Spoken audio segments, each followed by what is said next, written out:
Part 2, Section 1, Reading the Hardware. Chapter 3, The Three Pillars of Observation.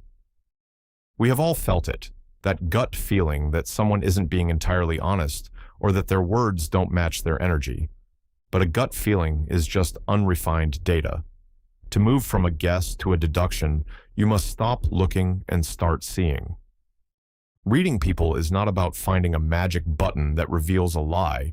It is about identifying the phase shift between a person's internal state and their external projection. To do this, you must master the three fundamental pillars. Pillar 1, the baseline, the normal state. The biggest mistake amateurs make is looking for tells immediately. You see someone touch their nose and think, lying. You see someone cross their arms and think, defensive.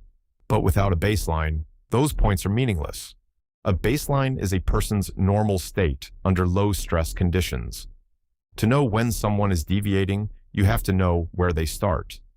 Before you can detect a leak, you have to know what the pipe looks like when it's dry. What to look for in the first 3 minutes. Speech patterns. How fast do they naturally talk? What is their natural tone? Body language. Do they naturally fidget? Are they typically expressive with their hands or more reserved? Eye contact. Do they naturally maintain it or are they shy? If you don't establish the baseline, you are just guessing. In my years in the pharmaceutical industry and technical installations, I learned that the first few minutes of small talk were actually the most critical data gathering phase of the encounter. I wasn't just being friendly, I was calibrating my instruments.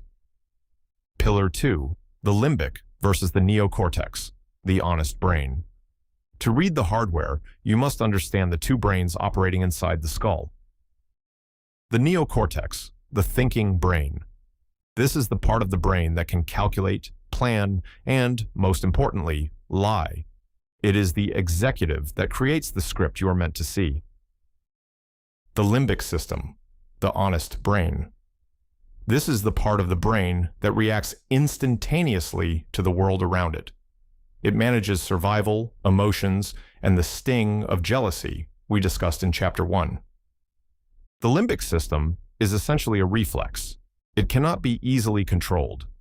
When a person experiences a threat, like the fear of being replaced, the limbic system reacts before the neocortex can censor it. This is where the phase shift happens.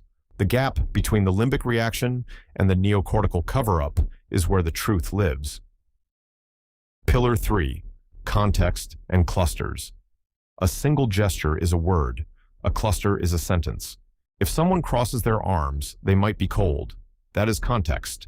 If they cross their arms, lean back, and suddenly stop making eye contact the moment you mention a rival's success, that is a cluster.